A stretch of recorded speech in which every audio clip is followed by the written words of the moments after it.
Well, joining me now is the author and commentator Angelica Mallet, Talk TV's Esther Krakow and Fox News contributor Tommy Lehrin. So, Tommy Lehrin, let me start with you. Two people in Britain today who've been at the forefront of not saying what a woman is. One is Nicola Sturgeon, the ex-First Minister of Scotland, who lost her job because of this ridiculous farce of a rapist self-identifying. She tweeted today, proud on International Women's Day to visit my old University of Glasgow, and banged on about women's rights. This is the woman who just literally lost her job for allowing a male rapist into a female prison. And Sir Keir Starmer, who's leader of the opposition Labour Party here, was talking about protections for women in Parliament today, and yet he refuses to say what a woman is. Where are we with this? How has it come that leaders of parties in countries like the UK, and we see a lot of it in America as well, just won't say what a woman is? Well, first of all, I have to apologize to you because all of this wokeness originates here in the United States of America, and then we export it to you in the UK. Yes, you're to blame. So we started this really in America. Yes, we are. You know, the wokeness starts here, and then it, of course, moves over, and now you guys have to deal with it. The world has to deal with it. But I say this, I'm proud to celebrate International Women's Day because I know what a woman is. So I would say if you don't know what a woman is, you don't get to celebrate it. You don't get to pretend to be a feminist when it's helpful to you or helpful to your political narrative. You have to be able to define what a woman is. This is all a farce. They are seeking to erase women, and this is the radical rainbow mafia, as I call it. This is not your average LGBT activist. This is the rainbow mafia section of that radical LGBTQ movement that has made women less than, and then has elevated all of this transgenderism and all of this pick your gender, identify as potato. They have hijacked the women's rights movement, the feminist movement, and actual feminists should be really pissed off about it. Well, as a feminist, I am. I recently interviewed Angelica, the Prime Minister, Rishi Sunak, and I asked him this question, which seems to stump many other leaders. Here's the clip. What is a woman? We know that Nicola Sturgeon can't answer that. We know Keir Starmer can't answer that. You're the British Prime Minister. What is a woman? Yeah, of course I know what a woman is. An adult human female. It's not difficult, is it, Angelica? I mean, that is what a woman is. I mean, I don't know why you're obsessed with defining it. Like, what is a man? Like, why do we need these arbitrary... A man is a male adult human. I mean, that's it. Right, OK. I don't know that we need these are just biological facts, but they're just facts. They're not arguable points, are they? But I think we have a right to self-identify. And you said as you what? want to... As what? If you would like to be a woman, you can identify as a woman. I don't know why there is such an issue around... We've literally just seen a male rapist use that scam to get himself put into a female prison where he could attack vulnerable women inside a female prison, when even his ex-wife said it was all a scam. Which is a terrible, very distressing, isolated incident. And I think it's easy to take that and say that means that no one can identify as a woman. But and it's not an isolated incident, though. But it's 42% of trans-identifying prisoners in prison are in there for sex crimes. There's actually an advantage, evidently, to identifying as a female, because they never identify as male, because somehow male prisons seem less appealing to them. It's really weird. Anyway, but is it limitless, this self-identity? It's not totally limitless. What's the limit? When you're talking about International Women's Day, I don't know why we take the conversation around International Women's Day and make it about this. But if anyone... There's so many benefits. Right, but if anyone, having a day. according to you, can identify as a woman, anyone can, right? I don't see a problem with... Just literally put their hand up and say, I'm a woman. But it's not an easy thing to do, to go out into Actually, the world. It's very easy. Very easy. You might think it's easy to say, but to decide to do that, to say what this does is doing who... it involve? Whatever that person decides, but to Does go it out involve into the makeup? world and say, I don't identify as perhaps the sex I So was why born can't as. I identify... Not... OK, why can't I identify as a black lesbian? Well, firstly, I mean, it was... I'm serious. I'm serious. If I can identify as anything without any need to prove I'm actually what that is, why can't I, on International Women's Day, say, I'm Piers Morgan, I'm a black lesbian? I think taking it to a kind of absurd status, I think we're that's talking about quite a with strong respect, I think that change. you'd already opened the absurdity door by saying it is limitless. You can do what you like. Anyone can say, I'm a woman. So I simply ask you, why can't I? I mean, this point kind of ridicules trans people to an extent. Actually, I think what you said ridicules trans people, because actually people who go through the full process of transition, who actually go through what we used to call a sex change, which I don't think you can muck around with original biology, but those who actually go through surgical procedure over a number of years, I've got great respect for that very difficult journey they go on. I have zero respect for people who just wallop their hand up and go, suddenly, I'm a woman and I want all the rights that a woman has and I want to compete, say, in sport. I'm a 6'4" athlete, sprinter, swimmer, whatever, who's competed very mediocrely in male sport. I now want to come in and crush women in swimming pools and in sprinting events and break all their records, perhaps irrevocably, just by saying, I'm a woman. I think that is the absurdity you were talking about. My response was to say, well, if it's limitless, why can't I then say whatever I want to say? And you say immediately, as I knew you would, well, that's ridiculous.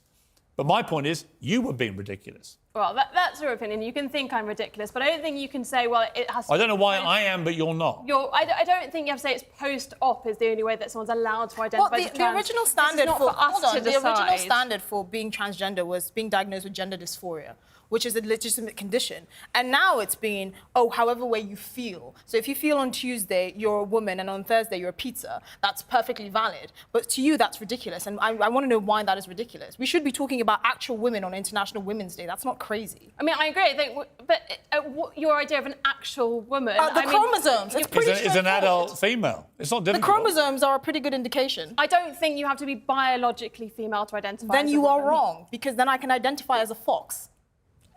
Yeah. But again, it's You a kind can. of an absurd point. How many? Like, Well, let me ask you this. Let me ask you this, Angelica. How many genders are there? 2. There are 2 genders. Oh. Wow. So you don't believe in transgenders at all? Well, I think there are... Whoa, hang on. Whoa. There are 2 genders? Well, it's taught in... Well, why do you say well? You've literally just launched this huge defence of transgenderism. Now you've eradicated it. I think If there are 2 genders, you mean male and female, right? There's gender fluidity. I will... Fluid between what? Between what? Between different identities, and we can choose different You identities. see how difficult this is, though? But it is difficult, but I think making... But it's not difficult until you make it difficult. You see, the BBC has done teaching videos to 11 and 12-year-olds where they say there are 100 genders. One of them was astrogender, which is an affinity with the stars and the galaxy. My response to that on the last show I did was to say, well, in that case, I identify as a two-spirit penguin. I was then told I was being ridiculous, but I made the same point. The ridiculousness is the BBC teaching kids there are 100 genders. There aren't. It is absurd. Bring back Tommy Lehran, who I imagine is hyperventilating over there in America.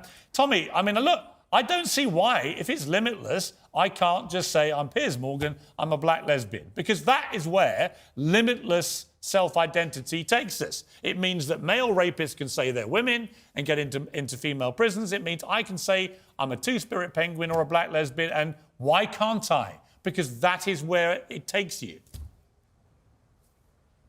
Well, it certainly does, and I think you just had the perfect argument there. It's impossible to define, and it's impossible to stand up for because it's a mockery of what actual people are. And furthermore, going back to children, when this happens at a young age, when you start trying to convince kids that they don't know what gender they are, or they're born in the wrong body at 2, 3, 4, 5, 6, 7, 8, 9, 10 years old, that's child abuse. All right? Gender-affirming care wherein you only tell somebody they can be whatever they want to be regardless of their biology at a young age, that is child abuse. It's happening in the UK, it's happening in the US, and this is making room for groomers to groom young people, to confuse the heck out of them, make them not know what they are so that they can take advantage and exploit them. Now, I want to be very clear here. This is not the mainstream LGBTQ movement. There are a lot of conservatives that even support that movement. This is a radical agenda made by groomers, and they don't want you to call them groomers, which is a perfect example of why they are groomers. This is what we're doing, is to confuse young people, to confuse all people, to make them dumber, make them confused as to what they are. It's a mockery of women's rights. It's a mockery of human rights. Yeah. And we should no longer be having the And discussion. you end up with scandals like the Tavistock Clinic here in London, in the UK, where they were basically mutilating children, young, kids, teenagers, mutilating their bodies irrevocably. And then it turned out, after it closed, after a scandalous report came out, that 97% of all the patients had other conditions, from autism to depression to other issues, which may have been affecting their ability to think straight about what they wanted to be. And that was, to me, as a father of 4 kids, utterly horrific, just horrific. This was going on, and anyone who tried to raise concerns about this, and journalists did, were immediately branded transphobic. And Esther, this comes back to what we see with, people like J.K. Rowling. I'm no friend of J.K. Rowling. She can't stand me, and I don't like her, right? It's like fire and water. But on this issue, I've not seen a word she said that is transphobic. Yeah. I've just heard her go, I want to support and protect women's rights. For that, she's been unbelievably hounded, abused, attempts to cancel, which fortunately have backfired. But it's all wrong, this, isn't it? The thing is, and one of the shocking things that she's been attacked for is for drawing attention to domestic violence and violence against women. And that's actually the biggest point here. Other than the fact that, you know, that male rapist was allowed to go into a female prison in Scotland, there's a genuine danger around allowing men into women's spaces, like women's shelters and things like that, and they can be there just by identifying as a woman and then identifying as a tree the next day. It's right, so Angelica, do you understand that part of the argument? I understand that kind of the argument, but I mean, like Tommy said, I don't think this is confusing for children. I think it's giving you freedom of expression and freedom of choice. But how many girls did you know? Like my wife was a bit of a tomboy when she was young, right? How many kids do you know, young girls in particular, who are tomboys? But if the wrong person gets hold of them and persuades them, actually, what you should start doing is mutilating your body and have a full attempt to become a boy. That's not what most tomboys end up wanting. They end up actually going through puberty, getting older, and then that's it. They become women, right? But if you get hold of these impressionable young minds too early, when they're just clowning around being tomboys, that's the danger to me. I don't think the messaging is as extreme as you think it is, and I think we Tavistock Clinic was pretty extreme. I think we whip ourselves into a frenzy thinking these things, and this language that you mentioned at the start of the show, I don't think you hear that language used that often in like everyday speech. Which language? And I think what you were saying. Oh no, these are on NHS websites. No, this is where you're wrong. This is actually NHS websites in many cases. They genuinely call women chest feeders, birthing partners. They dare not say anything gender specific to women in case some trans people don't like it. To which I say, where are the rights of women to be called what they want to be called? Why does all language have to be degendered for a tiny minority of people? I think the problem is there's so much fear around having these kind of conversations and saying the wrong thing, getting it wrong. That means that people can't have conversations that feel kind of progressive about what is gender identity, what does the future look like, how do we create a compassionate space? So I think to your question at the start, like what is women and why politicians wouldn't answer it, they're so scared of getting it wrong. And people are scared because the mob come for them. Yeah. Exactly. And the mob needs to just go away and shut up. Anyway, I think scrap International Women's Day until we can all agree what a woman is. No, I'm sorry. I think there's so many benefits to having International Women's Day. It'd be a real shame to do that. Well, if you had your way, everyone would celebrate it by identifying as a woman, even if they weren't. Well, being a woman. Happy International Women's Day. I am a woman. It's a farce. Anyway, Angelica, lovely to see you. Thank you very much. Esther, going to see you a bit later on. Tommy, always good to have you over at the pond. International Women's Day. There you are. A fine example of a genuine woman. Correct? Thank you. Yes, absolutely. Identify as a woman. I am a woman. And that's how this thing works, ladies and gentlemen. Exactly. Thank you, Tommy Lehrer.